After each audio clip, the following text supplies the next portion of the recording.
Isang taon na ang lumipas. Isang taon mula nang sumabog sa kamalayan ng publiko ang isyu ng korupsyon sa mga proyekto para sa flood control.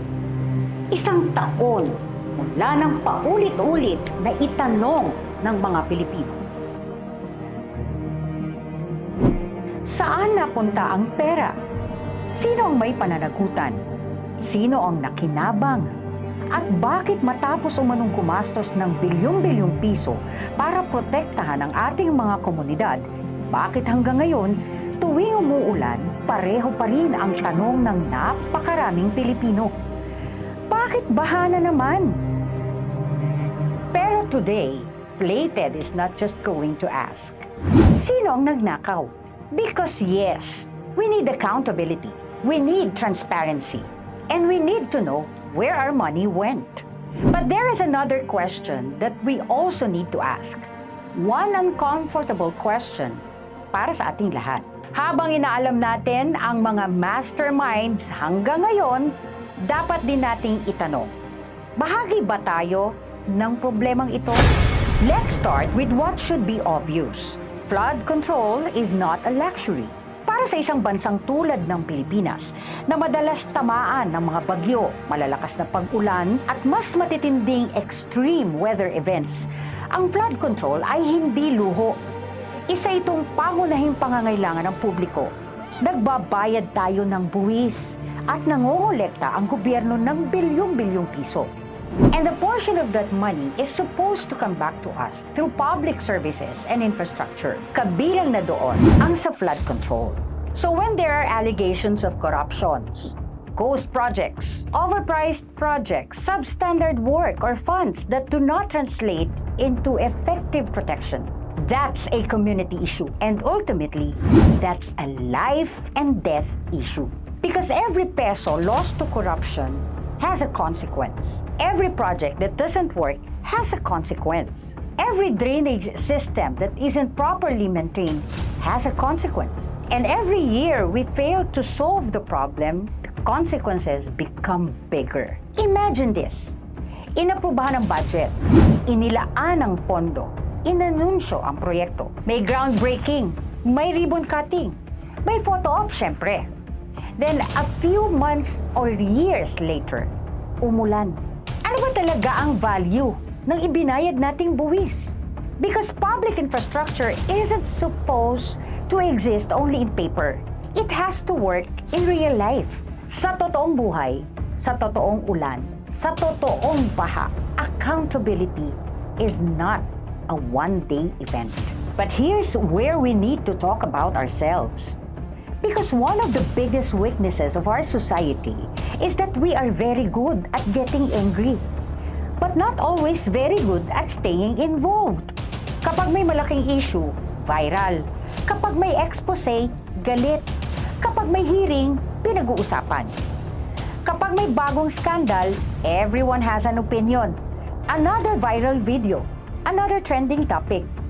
And suddenly, nalimot na agad natin ang flood control corruption issue. Until the next flood, tapos galit ulit tayo. Government officials are accountable to us. But we also have a responsibility to hold them accountable. Democracy does not end on election day. Actually, doon nagsisimula ang pagiging mas involved nating lahat bilang mamamayan. Kung may investigasyon, alamin natin kung ano ang nangyayari. Kung may hearing, alamin natin kung anong resulta. Kung may project sa community, tanungin natin, magkano budget? Sino ang contractor? Kailan matatapos? Gumagana ba ng tama at maayos? Because if we are not watching, the corrupt people benefits from our silence. Dapat we demand accountability. We demand transparency. We demand justice. But let's also remember, flooding is not caused by corruption alone. And this is where the conversation gets even more uncomfortable. Let's talk about the other side of the flood story. Pag-usapan natin, tayo, ikaw, ako at ang buong pamayanan. Because most of the times, we are also a part of the flooding problem. Hindi pangkabuuan, kundi malaking bahagi. Let's say you buy a bottle of water. You drink it. And then you put it somewhere on the street. Maybe sa sidewalk. Baka sa kalsada. O sa gilid ng creek. Tapos, sa isip mo, isang plastic bottle lang naman. Exactly. One bottle, one cup, and one plastic bag. One food container, one sachet, one straw. Imagine millions of people doing the same thing. Every day. Frequent. Kada mauuhaw ka, o matatapos kang kumain o kumonsumo. At some point, it's no longer one bottle. Isa na itong drainage na barado ng basura. Isang creek na nawalan na ng daloy. Isang kanal na umaapaw na kahit konting ulan pa lang. It's a waterway that can't move water as efficiently as it should. And then, the rain comes. Sunod-sunod na bagyo, malalakas na habagat. At ito pa ang mapait na katotohanan. Our modern lifestyle produces a lot of waste. Every day, convenience comes with a cost. Takeout packages, food deliveries, convenience stores, online shopping, bottled drinks na iba-ibang sizes. Hindi basta-basta nawawala ang mga bagay na ito pagkatapos nating gamitin. May pupuntahan ang mga ito. At kapag palpak ang sistema ng waste management, kapag hindi regular ang pangongolekta ng basura, kapag irresponsable ang pagtatapon, sa kalaunan, sa ating mga waterways din mapupunta ang mga ito. Now, let's be very clear. This is not an excuse for government. We cannot say, well, kasalanan din naman ng mga tao. A big no! May pananagutan pa rin ang gobyerno na magpatayo ng mga infrastruktura na epektibo at maayos para sa flood control. May pananagutan din ang mga negosyo.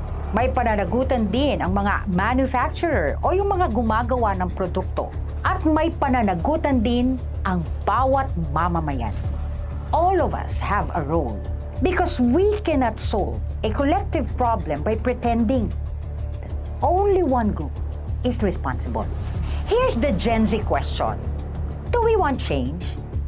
Or do we just want someone to blame? Because those are two very different things. Blaming is easy, change is harder. Blaming is viral, change is usually quiet. Walang nagba-viral dahil hindi sila nagtapon ng kanilang basura kung saan-saan ngayong araw.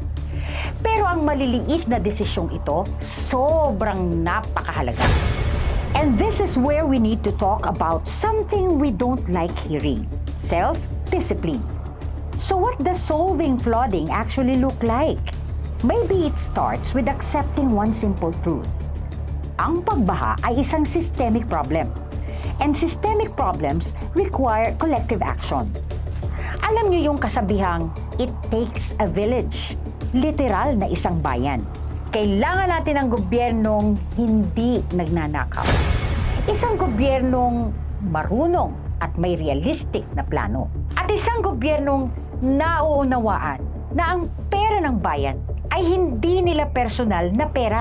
Kailangan natin ng mga mamamayang nakikinig at nagbibigay pansin. Mga mamamayang hindi nakakalimot. Mga mamamayang bumoboto batay sa kakayahan, pagganap at integridad. Mga taong nagpapatupad ng mga alituntunin. Mga taong nagpapaalala sa isa't isa.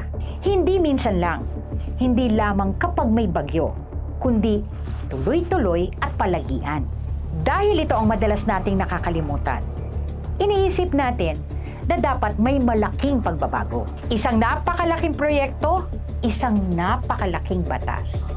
Isang napakalaking kampanya, isang napakalaking solusyon. Pero ang tunay na pagbabago, madalas na nagsisimula sa pagiging consistent. Ganito tayo makakagawa ng tunay na pagbabago. Hindi sa isang araw lang, kundi sa consistency kasabay ng pagdaan ng panahon. So maybe the next time it rains, before we ask, bakit baha na naman? Let's ask ourselves a few questions. Did I throw my trash properly? Di ko ba sinita para itama yung nagtapon ng plastic sa daan o sa jeep? Dahil kung ang lagi nating sagot ay, may ibang dapat umayos nito o di ko naman trabaho ito malamang Isa ka na din sa dahilan kung bakit walang nagbabago. Isang taon matapos sumabog ang isyu ng korupsyon sa mga proyekto para sa flood control, hindi natin dapat kalimutan kung saan napunta ang pera. Usapin din ito kung paano ba tayo namumuhay sa araw-araw. Usapin ang ugali at pagiging responsableng individual. Ang pagbabago ay hindi nangyayari dahil lahat tayo ay nag-a-agree na may mali. Nangyayari ang pagbabago kapag sapat na mga tao ang nagpasya araw-araw na may gawin tungkol dito.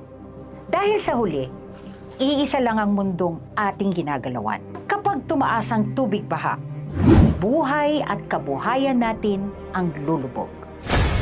Ako po, si Mavic Trinidad, serving you plated.